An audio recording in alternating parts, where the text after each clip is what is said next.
la confession des péchés.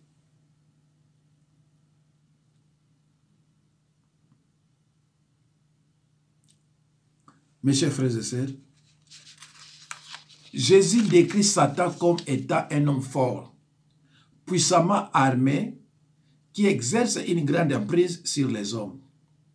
Comment pouvons-nous nous libérer de son influence? Jésus nous enseigne dans l'évangile de Matthieu 12, 29. Comment quelqu'un peut-il entrer dans la maison d'un homme fort et piller ses biens sans avoir auparavant lié cet homme fort? Alors seulement il pillera sa maison. Le Seigneur Jésus est celui qui lie l'homme fort. Mes chers frères et sœurs, on t'a délivré par imposition de main. Le démon est parti. Mais les péchés sont là. Il faut les confesser. Quelqu'un est sataniste qui t'impose sa main. Fire! Fire! Il dit à son frère démon de partir.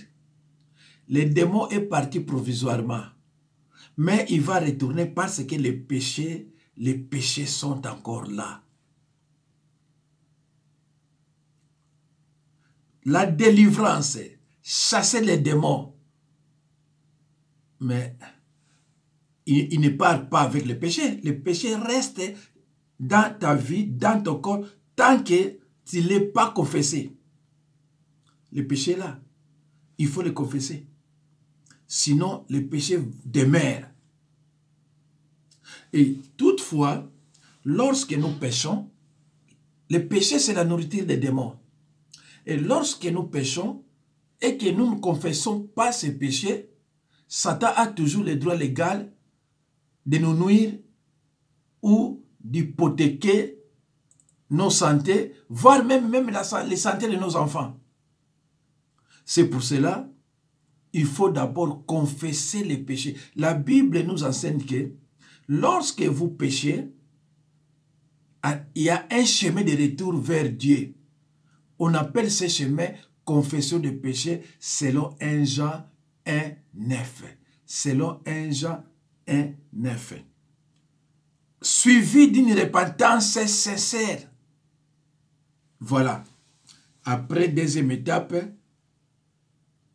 la réconciliation. Mais toi, on t'a dit fire, on t'a posé la main, fire, le démon est parti. On te laisse comme ça. Parce que lui-même, qui t'a dit fire, il ne connaît même pas la procédure de la délivrance. C'est pour cela, moi, avec mes fidèles, mes frères et sœurs en Christ, je vais au bout, jusqu'au bout, pour que mon frère ou sœur en Christ soit sauvé. Il faut la confession de péché, suivie d'une repentance sincère, la réconciliation. Parce que c'est un processus. Il y a une différence entre délivrance et guérison. Le démon est parti, il est chassé, mais ce n'est pas une guérison. La guérison, c'est autre chose. Alors, il a vaincu Satan et lui a arraché ses captifs. C'est par la foi en Christ seulement que la puissance du diable peut être neutralisée. La maison de l'homme fort, je vais retourner dans ma maison. Mes chers frères et sœurs dans le Seigneur, le mot maison est souvent utilisé dans la Bible au sens figuré pour désigner un être humain. Le mot maison est souvent utilisé dans la Bible au sens figuré pour désigner un être humain. Par exemple, le Seigneur Jésus nous exhorte en Matthieu 7, 24 à 25 à construire notre maison sur les rocs. Nous bâtissons notre maison, image de notre vie, sur l'enseignement du Christ. En Jean 14, 23, Jésus dit, « Si quelqu'un obéit à mes paroles, mon Père et moi, nous irons à lui et nous établirons chez lui notre demeure. Jean 14, 23. Jésus dit, si quelqu'un obéit à mes paroles, mon Père et moi, nous irons à lui et nous établirons chez lui notre demeure. Mes chers frères et sœurs dans le Seigneur, Dieu fait de chaque croyant obéissant sa maison. Dans notre passage, il est clair que la personne d'où est sorti l'esprit impur est la maison vers laquelle l'esprit se vertit à retourner. Matthieu 12, 44. Je retournerai dans ma maison d'où je suis sorti. C'est-à-dire, il réfléchit. Il sait que j'étais quelque part. J'étais dans cette maison. Il réfléchit et il décide. Il dit, je retournerai. Les démons réfléchissent et ils décident de retourner là où il était. Là où il était expulsé avec force, avec brutalité. Mais lui décide de retourner là-bas. Dans toute illustration, l'être humain est symbolisé par une maison. Dans toutes les illustrations, l'être humain est symbolisé par une maison. Et cette maison sera habitée soit par Dieu, soit par les diables, où nous constituons le temple. C'est lui à qui appartient la maison et maître de sa maison. Il a l'entière liberté d'en faire ce qu'il veut. Ma demeure ne me dicte pas quoi faire. C'est le maître qui décide. Alors, on peut se poser la question suivante. Qui occupe votre maison? Qui est au contrôle de votre vie? Et c'est Dieu ou c'est Satan? Dans ce monde, personne n'est totalement maître de soi. Il y a des forces spirituelles qui agissent constamment sur nous et en nous, qui agissent sur l'autorité, qui agissent dans ce monde. Personne n'est totalement maître de soi.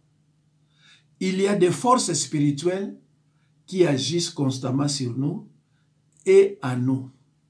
Votre vie est sous l'autorité de qui? Dieu ou Satan? 1 Corinthiens 10, 31. 1 Corinthiens 10, 31. Souvenez-vous qu'il n'y a pas de place pour la neutralité, car les royaumes sont opposés. C'est-à-dire le royaume de Dieu et celui de Satan. Souvenez-vous qu'il n'y a point de place pour la neutralité, car les royaumes sont opposés.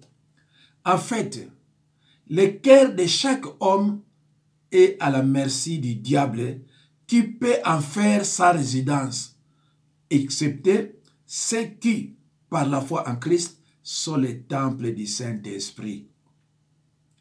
Il est possible que votre demeure soit vacante, mais cette situation ne peut pas durer bien longtemps. Tôt ou tard, l'Esprit reviendra à prendre possession.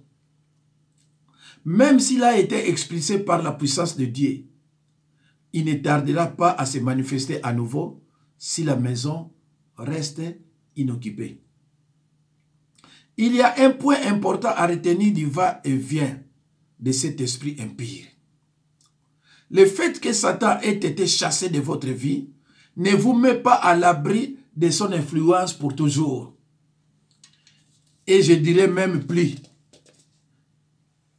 Le fait que Satan ait été chassé de votre vie ne vous met pas à l'abri de son influence pour toujours. Et je dirais même plus. Le fait d'avoir été délivré du malin ne signifie pas nécessairement que votre liberté soit par par la suite intouchable. Mes chers frères et sœurs, dans le Seigneur, le fait d'avoir été délivré du malin ne signifie pas nécessairement que votre liberté soit par la suite intouchable. Le repentir sans la soumission à l'Esprit de Dieu laisse un vide dont le diable peut tirer profit. Le repentir sans la soumission à l'Esprit de Dieu laisse un vide dont le diable peut tirer profit. La dernière condition est pire. La dernière condition est pire. Continuons la lecture de cette histoire. Le mauvais esprit sort de l'homme. Il vagabonde pendant quelque temps et ensuite, il revient à la maison d'où il avait été chassé. La dernière condition, mes chers frères et sœurs, est pire. Continuons la lecture de cette histoire. Le mauvais esprit sort de l'homme. Il vagabonde pendant quelque temps et ensuite, il revient à la maison d'où il avait été chassé. Arrivé à proximité de la maison, il observe et aime ce qu'il constate. Arrivé à proximité de la maison, il observe et aime ce qu'il constate. Mes chers frères et sœurs, le démon sait qu'il a été chassé avec brutalité, que vous avez pris l'autorité et il a été chassé comme un voleur. Maintenant, pour rentrer, pour retourner dans cette maison, les démons observent et ils constatent. Les démons observent et constatent. Pourquoi est-il content? Parce que la maison est inoccupée. C'est-à-dire, il n'y a pas le Saint-Esprit. Prête pour une occupation immédiate. C'est le rêve de tout cambrioleur. Pourquoi est-il content? Parce que la maison est inoccupée. Prête pour une occupation immédiate. C'est le rêve de tout cambrioleur. S'il n'y a personne dans la maison, vous pouvez faire ce que vous désirez sans craindre qu'on s'oppose à vous. Le mauvais esprit fait une autre observation. Il remarque que la maison a été balayée. C'est-à-dire, quelqu'un s'est donné la peine de tout nettoyer. C'est vraiment une situation de rêve pour cet esprit impie. La maison est inoccupée. Elle est propre. Et elle a été mise en ordre. Après avoir remarqué cette belle maison vide, qu'est-ce que l'esprit impie décide de faire?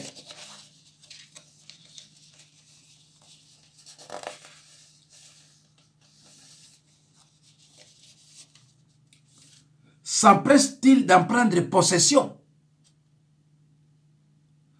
Pas du tout. Et pourquoi? Au lieu de pénétrer dans la maison, il s'en va et revient accompagné de 7 autres esprits à qui il demande de partager l'occupation de la demeure. Mes chers frères et sœurs dans le Seigneur, la maison est inoccupée. Le mauvais esprit fait une autre observation. Il remarque que la maison a été balayée. Quelqu'un s'est donné la peine de tout nettoyer. C'est vraiment une situation de rêve pour cet esprit impie. La maison est inoccupée. Elle est propre. Et elle a été mise en ordre. Après avoir remarqué cette belle maison vide, qu'est-ce que l'esprit impie décide de faire? S'empresse-t-il d'en prendre possession? Pas du tout. Et pourquoi? Au lieu de pénétrer dans la maison, il s'en va et revient. Parce qu'il se rappelle que j'ai été là-bas dedans. Mais la façon dont j'ai été expulsé, ah maintenant je ne peux pas retourner seul. Il réfléchit. Il observe, il réfléchit, il marche, il se déplace, les démons. Au lieu de pénétrer dans la maison, il s'en va et revient accompagné de 7 autres esprits à qui il demande de partager l'occupation de la demeure. Pourquoi veut-il vivre avec 7 autres personnes dans la maison? Ne serait-il pas préférable d'avoir la maison à lui seul? Si nous raisonnons de cette façon, nous avons de toute évidence mal saisi les intentions de cet esprit impie. Reprenons le mot. Cet autre esprit plus méchant que lui-même, il s'est fait expulser la première fois, n'est-ce pas? Eh bien, cette fois, il veut s'assurer que cela ne se reproduise plus. Comment s'y prendre-t-il? Il demande à cet autre mauvais esprit de s'installer dans la maison. Il est certainement plus difficile de chasser 8 démons qu'un seul. C'est vrai? C'est facile à chasser un démon que de chasser 8. Il réfléchit, il observe, il constate, il se déplace, il parle.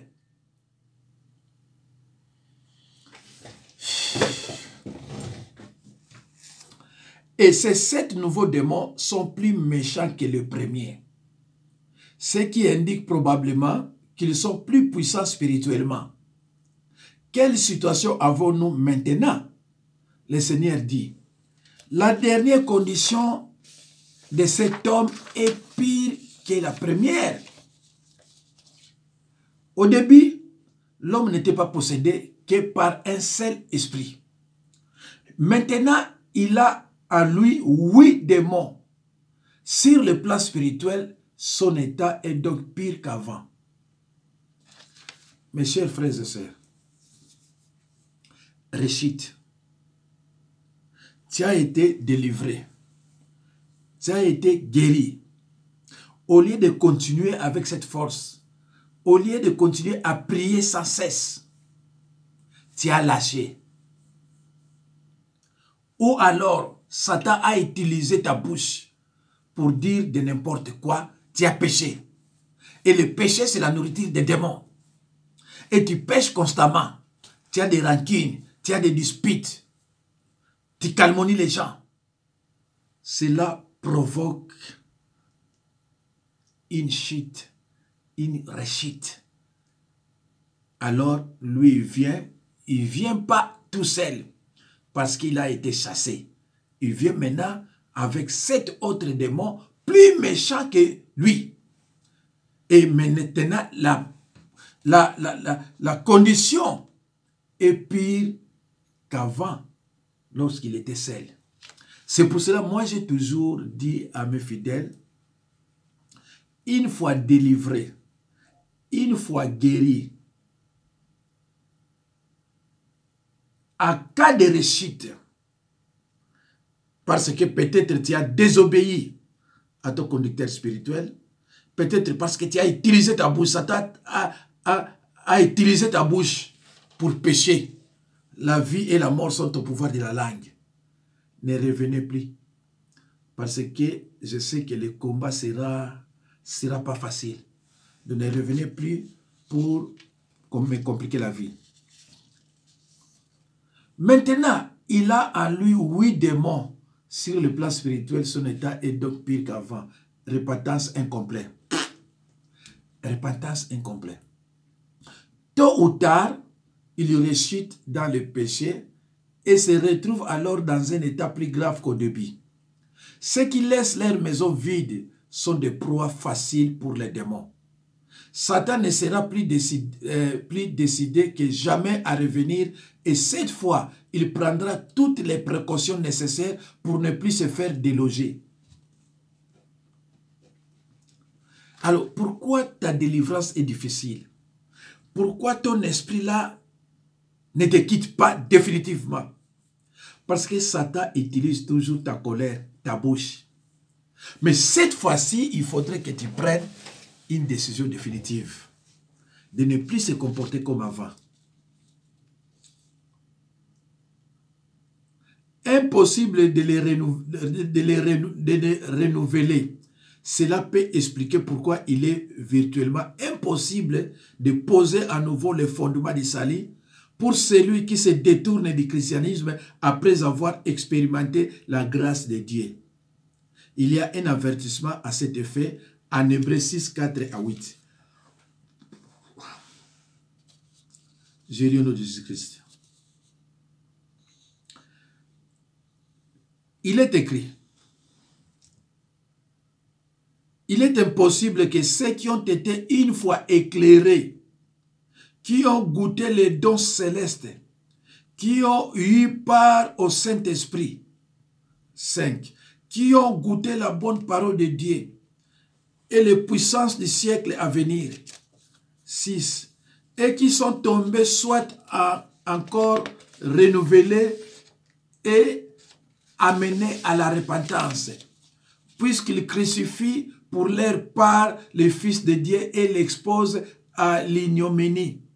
7. Lorsqu'une terre est abreuvée par la pluie qui tombe souvent sur elle, et qu'elle produit une herbe utile assez pour qui elle est cultivée, elle participe à la bénédiction de Dieu. 8. Mais si elle produit des épines, et des chardons, elle est réprouvée et près d'être maudite, et on finit par y mettre le feu. Ce passage est fini par y mettre le feu. Ce passage montre qu'il est impossible de reprendre à zéro quand on abandonne sciemment la foi. Le croyant qui retombe dans sa vie, ancienne de péché, se met dans une situation très périlleuse en excluant Jésus de sa vie. Il redevient un esclave du péché et de Satan.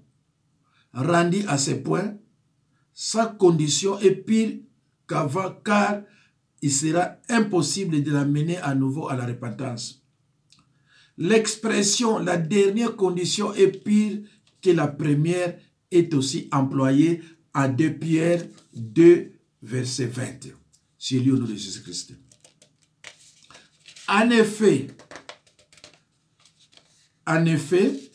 si après s'être retiré des souillures du monde, par la connaissance du monde, par la connaissance du Seigneur et Sauveur Jésus-Christ, ils s'y engagent de nouveau et sont vécus, leur dernière condition est pire que la première.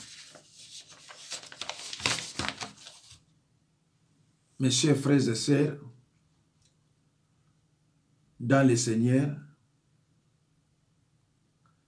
ce verset a tellement de points communs avec la parabole du retour de l'esprit impie. L'individu qui fait profession de foi en Christ, sans vraiment se soumettre à son autorité, court un risque constant de s'engager dans le péché du passé. Mes chers frères et sœurs, le thème de notre enseignement, c'est lorsqu'un esprit impie est sorti d'un homme, il va dans des endroits arides pour chercher du repos. Frères et sœurs en Christ, Jésus parle des démons, des êtres spirituels hostiles à Dieu et aux humains. Belzéboul est leur chef. Ils sont donc ses agents. Ce qui est sous-entendu dans l'accusation selon laquelle Jésus avait un démon. Marc 3, 22, Jean 10, 20, Luc 11, 15. Je répète, je trouve juste que tout ce que j'affirme soit, n'est-ce pas, examiné à la lumière des Écritures et qu'il puisse donc être contesté si je me trompe. Mes chers frères et sœurs, je disais que l'Esprit dit clairement, dans les derniers temps, certains abandonneront la foi pour suivre les esprits trompeurs et des enseignements inspirés par des démons. Ils se laisseront égarer par des gens hypocrites et menteurs, dit la Bible, 1 Timothée 4, 1. Mes chers frères et sœurs en Christ, si quelqu'un vient à vous et n'apporte pas notre doctrine, ne les recevez surtout pas dans votre maison. Et ne lui dites pas « salut », car celui qui lui dit « salut » participe à ces mauvaises œuvres. C'est-à-dire, vous commettez des péchés de participation. Des gens disaient à 11. Des gens disaient à 11. Mes chers frères et sœurs en Christ, personne ne peut demeurer libre très longtemps à moins d'avoir la parole de Dieu comme fondement dans sa vie. Personne ne peut demeurer libre très longtemps à moins d'avoir la parole de Dieu comme fondement dans sa vie. Mes chers frères et sœurs, dans le Seigneur, les Écritures annoncent clairement que le peuple de Dieu souffrira et sera amené en captivité s'il persiste dans l'ignorance et dans le péché. Les versets dans le livre de Osée 4, 6, ce verset biblique ne dit pas que mon peuple est détruit à cause des sorciers, mais uniquement par manque de connaissances. Et Paul nous avertit, Paul nous prévient, il dit, ne soyez plus des enfants flottants et emportés à tout vent de doctrine, par la tromperie des hommes, par leur ruse dans des moyens de séduction. Paul nous avertit, il nous dit, ne soyez plus des enfants flottants et emportés à tout vent de doctrine, par la tromperie des hommes, par les ruses dans les moyens de séduction. C'est le révérend Éphésiens 4, 14. C'est le révérend Jacques Dinabanza. Je suis au 06 51 03 90 89. 06 51 03 90 89. Merci mes chers frères et sœurs dans le Seigneur. Que Dieu vous bénisse. Que la main de Dieu soit avec vous. Mes chers frères et sœurs dans le Seigneur. Au revoir. C'était le révérend Jacques Dinabanza. Merci beaucoup.